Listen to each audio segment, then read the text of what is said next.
इस graduation day के अवसर पर इस प्रोग्राम के चीफ गेस्ट वशिष्ठ साहब, special chief guest doctor Pandey साहब, मंच पर मंचासीन डॉक्टर रवि चौहान साहब, हमारे परम आदरणीय डॉक्टर पंकज भदौरिया जी, समाज सेवी हैं ये, और डॉक्टर सक्सेना जी। मैं पीछे आप लोगों से और परम सम्मानीय हमारे अभिभावकगण जो आज माता पिता के रूप में बैठे हैं, और माता पिता मैं तो समझता हूँ कि जन्म देने वाले हैं, ये डायरेक्ट साक्षात ये जो है भगवान का स्वरूप है, और नन्हे मुन्ने बच्चे।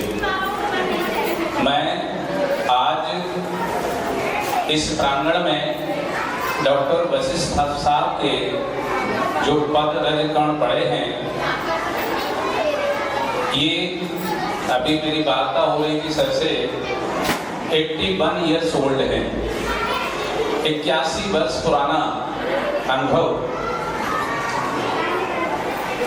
और इसके साथ साथ मैं आपको बता दूं कि आपका परिवार में मेरा कल जाना हुआ, मैं गदगद हुआ, बेटा से मिला, काफी संस्कारवान। हमने आदरणीय पांडे जी से भी अनुरोध किया, मुझे लग रहा था कि कहीं न कहीं व्यस्तता होगी, लेकिन इस व्यस्तता होते हुए भी हमारे अनुरोध को झट से स्वीकार किया, ये मेरे परम सौभाग्य की बात है। और इस संयोजन कार्य में आदरणीय वशिष्ठ जी तक पहुंचाने का कार्य परम सम्मानीय पंकज भदौरिया जी, जिन्होंने हनुमान जी का काम करते हुए आदरणीय वशिष्ठ जी से पहुंचाया, मैं उनका तहे दिल से आभार प्रकट करता हूं। हमारे भाई डॉक्टर रवि चौहान साहब, उनकी स्पीच से आप लग रहा होगा आपको कि वो इस संस्था को, इस संस्था के बच्चों को, इस संस्था के टीचर्स को कितना प्यार करते हैं, वो स्पीच में झलकता होगा, वो आपने दिखाई। अभी पांडे जी ने अपनी जो स्पीच में बच्चों की प्रशंसा, वो उनके हृदय के रियली उद्गार थे। वो इसलिए उद्गार थे कि ये बिल्कुल कोरे कागज बच्चे हैं, और इस कोरे कागज पर हमारे जो बहुत ही सम्मानीय रेस्पेक्टेड स्टाफ जो है, उन्होंने कई दिनों के अथक प्रयास से, प्रैक्टिस से बच्चों को जो उनकी एक्टिविटी में ढालने का काम किया, वो बहुत ही तारीफ काबिल है। आपने आदरणीय पांडे जी के मुखारबिंद से सुना। हमारे वशिष्ठ साहब ने जैसा कि आपको बताया, मैंने भी सुना, बड़े गौर से सुना, विद्या और अविद्या का आपने अंतर बताया, डिफरेंस बताया। विद्या, अविद्या, अविद्या से मतलब है कि सीखा हुआ कौशल, अविद्या के रूप में परिभाषित किया है। और विद्या का सर ने जो परिभाषा दी है, डेफिनेशन दी है अकॉर्डिंग सर के, कि विद्या संस्कार के साथ और जो रोजगार की तरफ, रोज संस्कारों के साथ रोजगार परक शिक्षा को प्राप्त करना, ये जो है विद्या है, ऐसा आपने परिभाषित किया। और आपका जो आप प्रोफेसर रहे हैं, वरिष्ठ प्रोफेसर रहे हैं, आप समझिए 80 वर्ष पुराने, और तब से और अब तक के अनुभव वो आपके सामने शेयर किए हुए। इस प्रोग्राम के माध्यम से हम अपने सभी बच्चों के माता पिता को बताना चाहेंगे और आपसे पूछना भी चाहेंगे। सबसे पहले तो आप ये समझें कि न्यू एजुकेशन पॉलिसी जो आई है उसमें साइंटिस्ट ने जो रिसर्च किया है, मैं किताब मंगवाना चाह रहे थे लेकिन नहीं मंगवा पाए, उसमें प्रस्तावना में ही लिखा है कि 6 वर्ष से पूर्व ही प्रत्येक बच्चे का माइंड 85% डेवलप हो जाता है, ये लिखा है उसमें। मतलब जब आपका बच्चा 6 वर्ष का हो रहा होगा उससे पहले वो 85% उसका माइंड डेवलप हो चुका है। आप ये मत सोचिए कि ये बहुत छोटा है। इसको अगर कोई पेरेंट्स इस चीज को लिखित में लेना चाहें तो हमसे ले सकते हैं, मेरी ऑफिस में रखी हुई है। तो आप ये समझिए कि 85% मतलब 85% तो वो काफी हो गया। 85% चीज माइंड को डेवलप हो गया तो काफी हो गया। अब एक दो बातें हम अपनी तरफ से बताना चाहते हैं कि एक कृषि कार्य होता है। कृषि कार्य में अगर आप मक्का बोएंगे तो मक्का का ही पौधा निकलेगा, ये सुनिश्चित है। लेकिन बोएंगे कब? जब उसमें अच्छी तरह से नमी हो, सारे उसमें पोषक तत्व हो, नाइट्रोजन है, फास्फोरस है, पोटेशियम है, ये सारे पोषक तत्व होना चाहिए। और अगर हम तब बोते हैं खेत में जब खेत की नमी अगर चली जाए, खत्म हो जाए, सूख जाए, फिर अब मक्का के बीज बोएंगे तो वो अंकुरित नहीं होंगे। इट मीन्स ये है कि जो अभी मैंने कहा आपसे कि 6 ईयर्स से पहले बच्चा 85% उसका मस्तिष्क डेवलप हो जाता है। मीन्स उसके सामने जो भी एक्टिविटी करते हैं वो सारी सीख चुका होता है 6 वर्ष से पूर्व। निश्चित रूप से याद रखिए, मक्का का बीज बोएंगे तो मक्का का ही पौधा निकलेगा।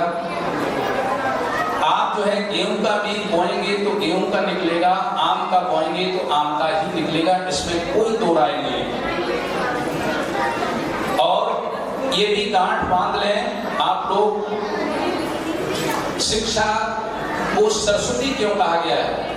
एक ही रीजन है कि वो किसी के दबाव में किसी के यहाँ नहीं जाती है। सरस्वती किसी के घर, किसी के दबाव में नहीं जाती है, न बल के दबाव में जाती है और न धन के दबाव में जाती है। ऐसा नहीं कि बल बहुत है तो सरस्वती आपके घर आ जाए, इम्पॉसिबल। और न ही धन के दबाव में जाती है। अगर कोई ये चाहता है कि मैं करोड़ों रुपया बहा देंगे, इसीलिए इसको देवी का रूप माना गया है और देवी कहा गया है।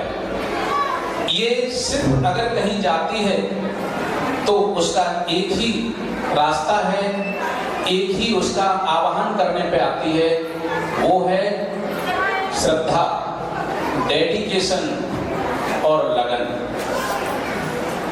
और अभ्यास, और कोई दूसरा रास्ता नहीं बना है।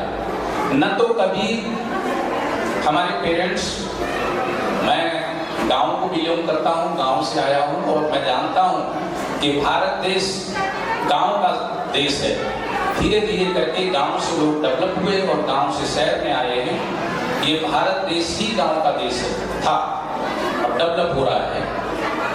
तो आप ये समझ लीजिए, मैं एक और एग्जाम्पल दूंगा कि अगर आप बर्फ पर हाथ रखें तो हाथ आपका ठंडा होगा, अगर आप हीटर के पास में हाथ ले जाएंगे तो हाथ आपका गर्म होगा। ये मैं इसीलिए कह रहा हूं कि जिसके संपर्क में रहेंगे वही चीज आपके टच में आएगी। आप किसी संस्कारवान, किसी शिक्षित, किसी आईएएस, किसी डॉक्टर से संपर्क में बैठेंगे, इट मीन्स उससे वार्ता करेंगे बच्चे के सामने, तो वो बच्चा सुनेगा डॉक्टर के संपर्क में आएगा तो उसका प्रभाव बच्चे पर पड़ेगा। और आपके पड़ोस में अगर कोई गाली दे रहा है और उसके संपर्क में अगर बच्चा आ रहा है तो समझ लीजिए कि उसका भी प्रभाव पड़ेगा। ये इसी को संगति कहते हैं। कि जैसे कहते हैं कि पहला सुख निर्मल काया, यानी जीवन का पहला सुख है कि शरीर स्वस्थ है। दूसरा सुख कहते हैं कि कहीं न कहीं उतना पैसा हो कि जो सारा काम चल जाए। पुत्र आज्ञाकारी, पड़ोसी को भी अच्छा बताया गया।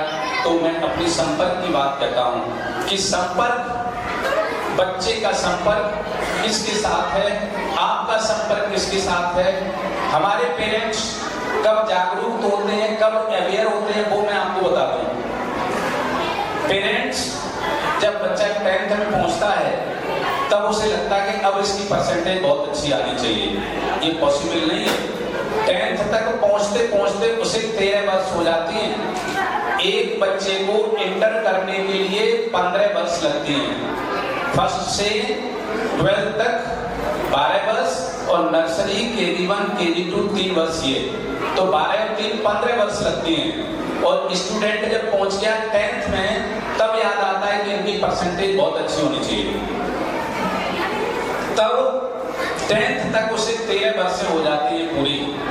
फिर तो केवल 2 ही वर्ष बचती हैं, तब तक वो पक चुके होते हैं, उनकी उम्र काफी हो चुकी होती है।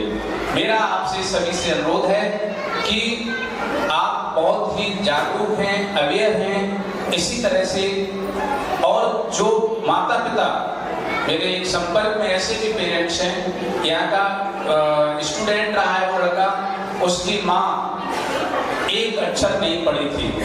आप याद रखिएगा, एक अक्षर नहीं पढ़ी थी। और वो लड़का मुझे बता रहा था कि मेरी माँ जब बर्तन साफ करती थी, मानना कहती थी, बर्तन जब मांजती थी तो पीछे मुड़ के कहती थी, अरे जोर से पढ़, तू पढ़ ही नहीं रहा है। तो वो जोर से पढ़ना शुरू हो जाता था। वो ये कह रहा था कि सर मैं 3rd में जब पहुंच गया तब मुझे पता चला कि मेरी मम्मी तो पढ़ी ही नहीं है। मैंने कहा मम्मी ये आगे की लाइन में क्या लिखा। मम्मी कहा तू अच्छा चल आगे का पढ़, ये छोड़ दे, फिर आगे का पढ़, अभी मैं काम कर रही हूँ। वो लड़का आज जो है अमेरिका में, USA में प्रोफेसर है गवर्नमेंट में। आप ये समझ लीजिए। उसकी माँ बिल्कुल अनपढ़ थी, उसके बाद उसका बेटा जो है USA प्रोफेसर है। मैं अपने पेरेंट्स को ये भी बताना चाहेंगे कि डॉक्टर बनने के लिए कतई पैसे की आवश्यकता नहीं है। उतने ही पैसे की आवश्यकता है जितने पैसे आज आप किरण सौदिया में नर्सरी क्लास में फीस पूरी साल में देते हैं, इतनी ही फीस से डॉक्टर बनता है लड़का। याद रखिएगा, ये कभी दिमाग में नहीं आ जाए कि हमारे पास तो इतने पैसे ही नहीं, हम सपने नहीं देख सकते कि हमारा लड़का डॉक्टर बन जाए। आप फिर समझ लीजिए कि अगर आपके पास किरण सौदिया की नर्सरी में जो फीस दे रहे हैं, इतनी ही फीस अगर आप पेड कर सकते हैं तो आपका बेटा MBBS कर सकता है। एम्स में 1 वर्ष की फीस 14,500 है पूरी वर्ष की, और वो सारे पेरेंट्स सब लोग पेड कर सकते हैं। वहां पर केवल और केवल एजुकेशन की जरूरत है। फीस की जरूरत कहाँ पड़ती है? जहाँ बच्चे पढ़ते नहीं हैं, जिनके मार्क्स कम आते हैं, उनके डोनेशन के लिए चाहिए 1 करोड़ रुपया, 1.25 करोड़ वहां चाहिए। पढ़े हुए बच्चों के लिए फीस की जरूरत नहीं है। इसके बाद भी हमारी सरकार ने तमाम ऐसी योजनाएं कर रखी हैं कि जिनके पास पैसा नहीं है उनको ऋण भी उपलब्ध कराती है, उनके डॉक्यूमेंट्स पर ऋण उपलब्ध कराती है। तो फिर आप समझ लीजिए कि जो आगे बढ़ते हैं, जिनको पढ़ना है, उनकी कोई बाधाएं जो है रोक नहीं सकती हैं। पैसा ठीक है, अच्छी बात है कि पैसा काम आता है, लेकिन बिना पैसे के भी बहुत आगे बढ़ते हैं। ऐसे कई एग्जाम्पल हैं, आप लेट होंगे। एक तो ऐसे लोग थे जो बिल्कुल अनपढ़ थे, अंगूठा टेक थे और दुनिया के माने हुए डॉक्टर बने। बाईपास सर्जरी उन्हीं के द्वारा की गई थी। तो ऐसा नहीं है, सिर्फ और सिर्फ मैं अपने पेरेंट्स से तो मैं अनुरोध करूंगा कि यदि आप चाहें कि बच्चे को IAS बनाना है, आप चाहें बच्चे को डॉक्टर बनाना है, आप चाहें जो भी चाहें वही बनेगा। आप ऐसे याद करिएगा कि रसोई में अगर आप अरहर की दाल बनाना चाहें तो ये संभव नहीं है कि वो आलू की सब्जी हो जाए, ऐसा कभी नहीं हो सकता है। हाँ, बाकी के आपको सब छोड़ देना है, दाएं बाएं सब छोड़ना है, मतलब सब कुछ छोड़ दीजिए। और पहला तो कहने में हमें भी लगता है कि मैं भी नहीं छोड़ सकता हूँ, लेकिन आप फोन छोड़ दीजिए, फोन और टीवी दो चीज छोड़ दीजिए, मुझे लगता है कहीं न कहीं सफलता मिलेगी। फोन और टीवी। और आप ये देखिए, फोन रहते हुए मुझे लगता है किसी को 1 वर्ष हो गई होगी, किसी 4 वर्ष हो गई, किसी को 10 वर्ष हो गई। आप ये देखिए इससे आराम कितना हुआ, कितना बेनिफिट हुआ? कोई बेनिफिट नहीं, कोई बेनिफिट नहीं। आगे 20 वर्ष भी रखेंगे तब भी कोई बेनिफिट नहीं। तो जिससे कोई बेनिफिट नहीं है, इससे फोन से टेंशन मिलता है। और मैंने देखा फोन में माँ अगर किसी कार्य में व्यस्त है तो अब तो मैंने देखा बच्चे जो बैठ पाते हैं उनको माँ स्टार्ट करके दे देती है और बच्चा देखना शुरू कर देती है। 6 ईयर्स से पूर्व उसका 85% माइंड डेवलप हो जाता है। तो मेरा आपसे पुनः अनुरोध है कि जो आप बनाएंगे बच्चे को और वही बनेगा। किसी को दोष नहीं देना है, कभी किसी को दोष नहीं देना है, बताइए। उसके लिए दोषी सिर्फ और सिर्फ हम हैं। अगर बच्चा गाली दे रहा है तब भी मैं हूँ, बच्चा शराब पी रहा है तब भी मैं हूँ, और बच्चा किसी के चरण स्पर्श नहीं कर रहा है तब भी मैं हूँ, और बच्चा यहाँ से चरण स्पर्श कर रहा है तब भी मैं हूँ। इसके सारे के सारे दोषी मैं हूँ, क्योंकि मैंने चरण स्पर्श अगर किए होंगे तो मेरा बेटा भी मेरे चरण स्पर्श करेगा।